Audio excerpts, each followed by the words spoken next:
Hey everyone, welcome back. I have been trying to document to the best of my ability, trying to document this journey, me and my partner. We are getting into the we're getting into business, number one. There's a few different levels to what we are doing, but the gist of it is we are kind of getting into the concession cart business. We want to start off with a product and a push cart. Simple enough. You see people with ice cream carts. You see people with hot dog carts, snack carts, trailers with little food items and all of that stuff. And then sometimes people grow that to a food truck or a bigger food trailer. Sometimes people may transition that to an actual brick and mortar store. And then sometimes people go our route, which is to prove the concept, get the name out, and then do a little more wholesale type of format for our business. So just to get into a little more details, we are doing Italian ice. I lived in Philadelphia for a period of time, and I love Philadelphia. I love the culture. I love the people. It's just a really, really great city. And I was there for about 6 years or so, and I just love it. It's not my hometown, but I feel like it has a special place in my heart. Nevertheless, I did a little traveling, work, business, life, love, the typical story, and then came back home, started working on some of my personal businesses and different things that I wanted to do, and linked up with my partner, found someone who was kind of on the same page with a lot of things that I wanted to do. And I brought up the idea of being able to, well, actually, I originally wanted to do some type of like trailer situation. My partner has a dream of having a food truck, and I thought this might be a great way to start a little trailer, get her cooking, get her booked at a few events, and just kind of try to grow organically. The trailer idea sort of transitioned into the Italian ice because I had a huge love for Italian. I had a huge love for what they would call water ice, actually water ice when you're in Philly. And a really good friend of mine said, hey, have you heard about so-and-so company where you basically can buy the whole business? So you can buy the whole package. It's a cooler. It has all the product. It has all this. It has all that. So I went down the rabbit hole of kind of checking out that company and seeing what was going on. I like the idea of the cart a little bit better because I like just being able to have something that was portable, being able to do events. And I came from the space of events. So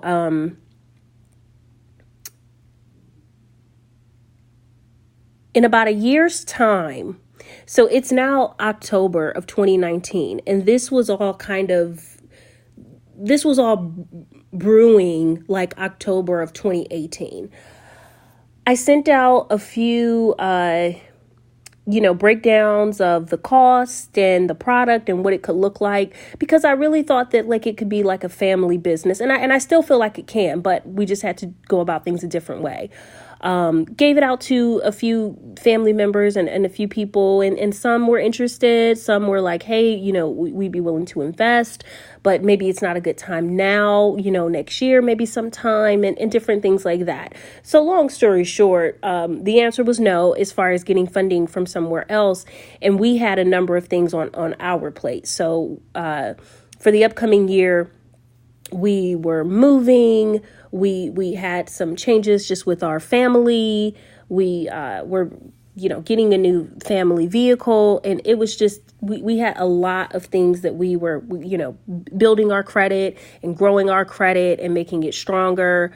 Doing a lot of things with just organizing our finances, and we just had a lot of things on our plate. I think this is important. And in another video, we can kind of break down some of these things because I'm giving you guys a little bit of the abridged version because I want to get into what I actually wanted to talk about in this video.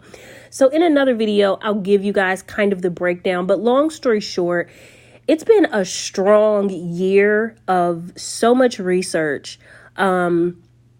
My business plan for this particular business, and we're still growing it and still building it. So I'm going to wait to the end of this series to like release the name and things like that. But it has changed so many times.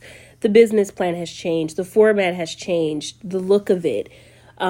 And I'll get into some of those details, like I said, in a whole nother series for people who may be interested in like a concession business and some things that could help, some tools that help me, some people that help me. And specifically, if you are thinking about Italian ice or anything like that. But again, the intrigue comes a lot from my history in Philadelphia. The package idea was presented to me by a really good friend of mine. And my partner loved the idea.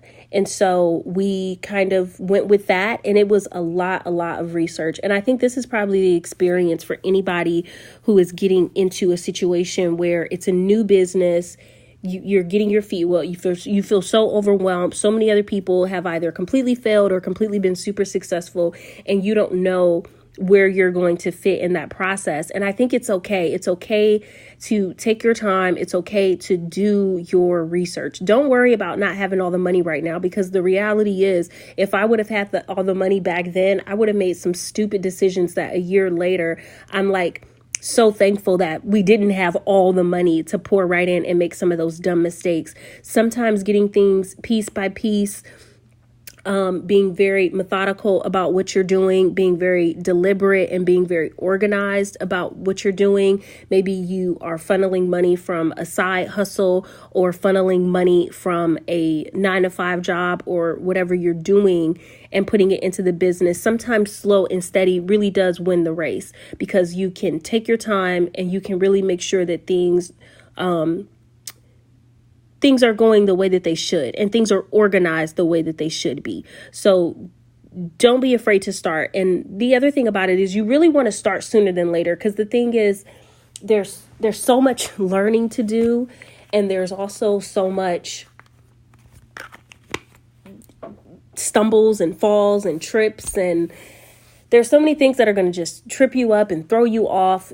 So take your time and go through the motions. The best way to learn is by doing, and you learn more and you meet more people and you can take it from there. So that's going to be a whole nother series. I guess this was just like a preview for you guys, but specifically what I wanted to talk about in this video was people who are, small to medium sized businesses, really small, and really for startups and people who are getting into a new business or a new endeavor. Obviously, people always talk about capital. People always talk about money. Basically being like the biggest problem, the biggest issue that you have to face. And the uncertainty going from a 9-to-5 job where you're used to having a check every other week or every week or whatever it is, to now I'm running my business. How does that equate? So I wanted to put a few things out there. A really great thing when thinking about any business, and I have had to learn this as well. Again, this is just my opinion. Feel free to do you. This is just my opinion, and it literally comes from firsthand experience. When my first business, I was selling a service. So it was an events and catering business. And a few years in, I wasn't really making a lot of money. I wasn't really making any money, spending so much of mine. But I was incredibly burnt out, because I had come from doing corporate event planning and working with a full machine and thinking, hey, I can get out here and do it myself. Well, that wasn't exactly facts. When you're out here doing it on your own, you realize the more you can get away, at least for me, the more you can get away from like offering a service versus a product, you may find that you can get your money up sooner than later. Here's why I say that. A service or something that requires like you all the time gets very, very labor intensive. And when you're growing a business, you already are literally wearing 50 billion hats, like every moment of every day. And so to pile on top of that you actually have to be, so like for me, I was the person who in my catering company, did all the online stuff, did all the marketing, planned and booked the event, hired for the event, staffed for the event, trained for the event, had to work the event, do the books. Like it was literally like, if I had took one thing off of my plate, I would have just been in such better shoes. But I couldn't, because I wanted things to be right, and I wanted a lot of control over so many of the factors that were going on. So all the factors that were taking place. Once I realized, okay, people are making money with Shopify stores and this and that, I switched gears and I was like, you know what? I really want to offer a product. Well, the first product that I chose was way, way too expensive. It was expensive to produce. It was expensive to come to fruition. And it was expensive, supplies and ingredients, and it just couldn't be done on a small scale, and it wasn't that scalable. Keep that in mind. Coming out of that, I was like, you know what, let's take it down. But I had a lot of great ideas. I just couldn't find the right package for them. So the Shopify stores didn't really work for me, because when I really started creating my own designs and getting with a graphic designer and making my own designs, I was like, these are too nice and these are too precious to like slap on cheap materials. I really want to be able to have the money one day to truly make this a clothing line. I don't want it to be a merch line. Maybe I'll have other things that are merch, but I didn't want that to be merch. I wanted it to be a serious, legit clothing line. I wanted it to have a classy look, a sophisticated look. It's very current because it was a cannabis-inspired clothing line. At first I wanted it women's, and then I wanted it unisex. And I think I could do women's or unisex. I don't really have a preference. I think that will evolve in time. And I really would love to get with a designer in the future and really just get with somebody who has a really great vision, and they can just take it to the next level off of the foundation that I've built. Having said that, I got a lot of trademarks. I got a lot of it protected. So I own it. It's mine, just like all of my stuff. Coming into the next chapter, I was just like, okay, I need something that is a low price point, and I need something that's scalable. Hence how we end up at Italian Ice. If you know anything about ice cream, the ice cream is a huge, huge market.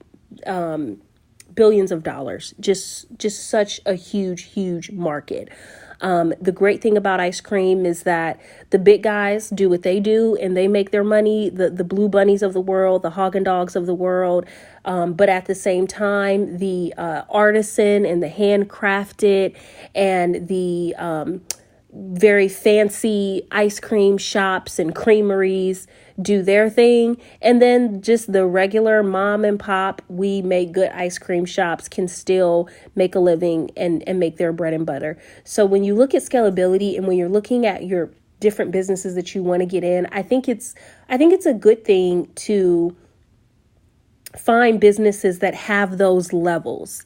Like find businesses where it's the little guy down the street that just has a dream and a loan or a dream and a little savings, or a dream and a full-time job that he's funneling money through. Hey. But it's also people in the middle ground who may be doing something that's a little more upscale or doing something that's just unique or fun.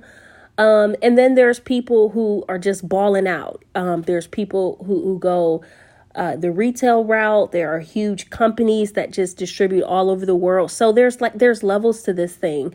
And you really want to get into a business where you see where you could fit in some of those lanes. I was also really attracted by the profit margins. So if you look up ice cream, if you look up Italian ice, frozen desserts in general, the profit margins are huge because the ingredients are pretty simple. Italian ice, it's water, sugar, and flavoring, and whatever you choose to add to it in that way.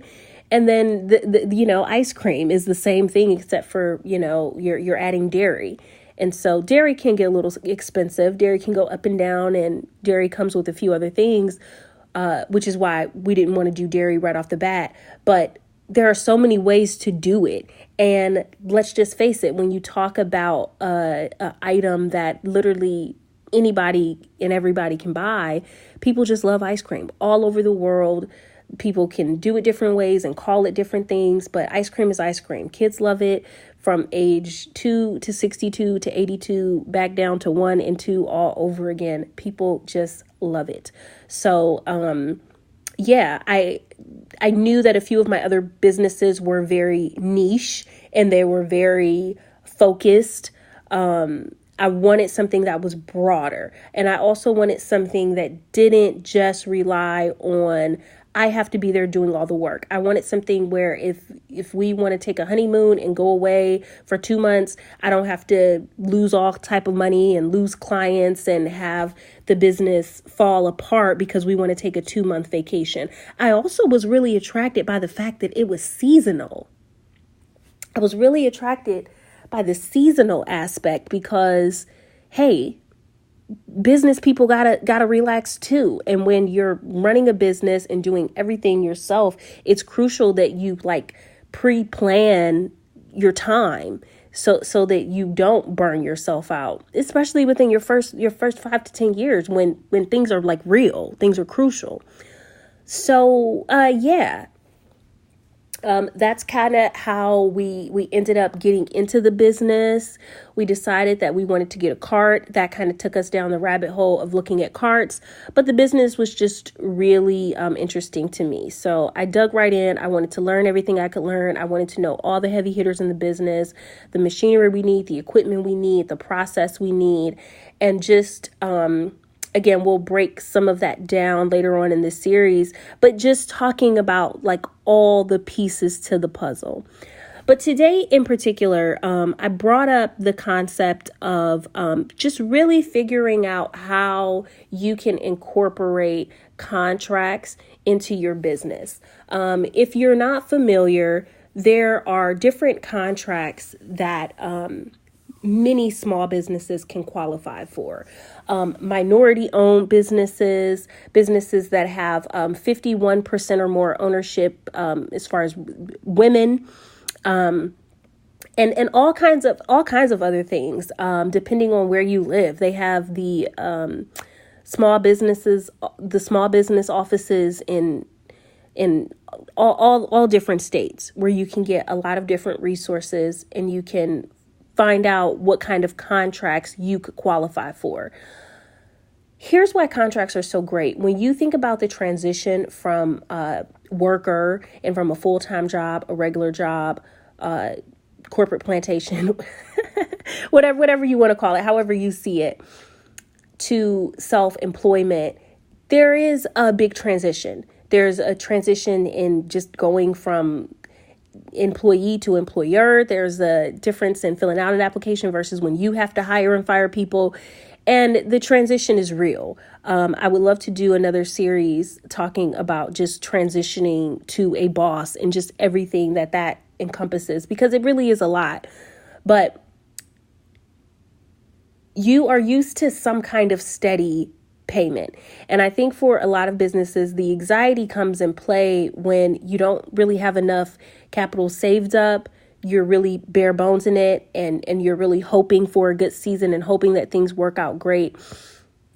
Contracts can really help with that. And so I was kind of the person that wasn't too, fond about that. And I've recently changed my feelings the contracts are really important. If your business can qualify to get contracts in the way that maybe it's a MBE, or I think the women's is WMBE. It's like women minority business.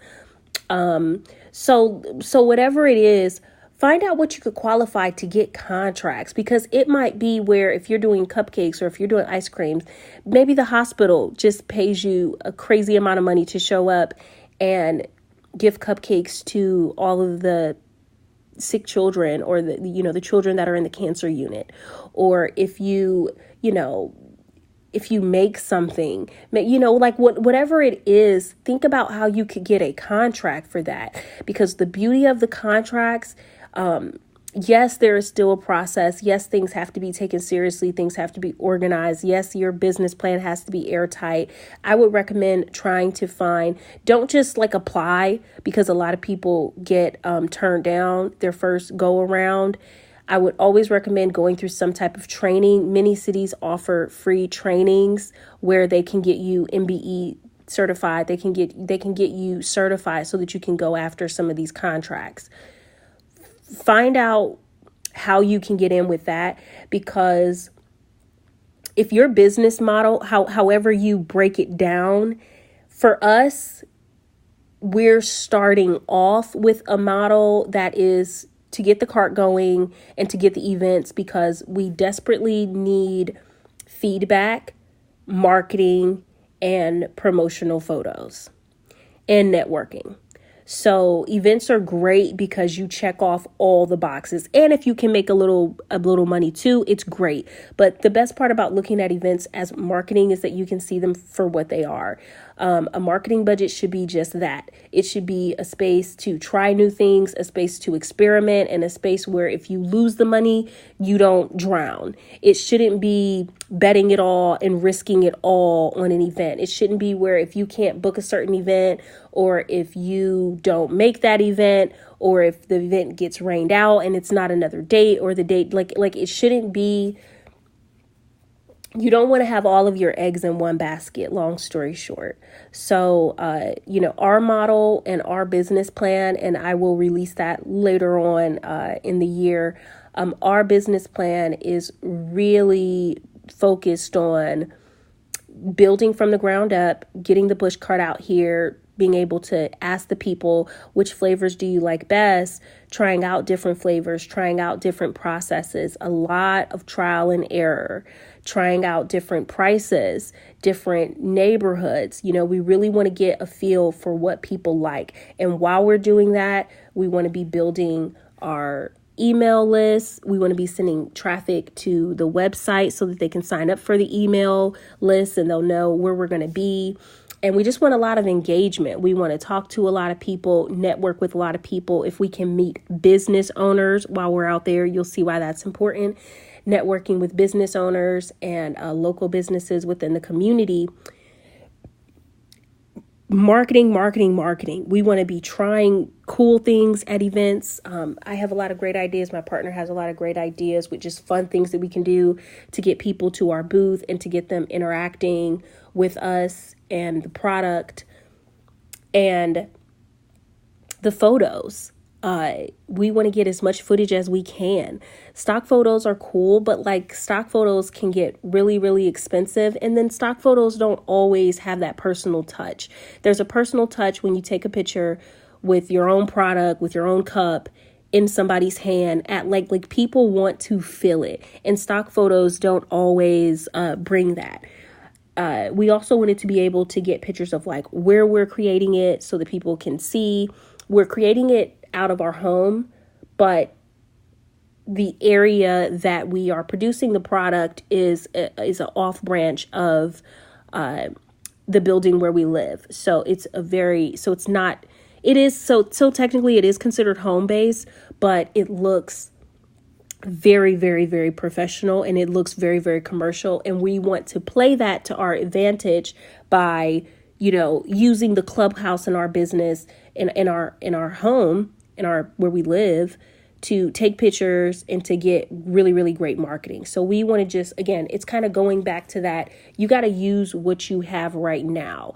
We're not going somewhere and trying to book a set and do this and do that. We want to use the landscape. We want to use the environment. We want to use the community center. We want to use the things that are right at our fingertips to push this thing forward.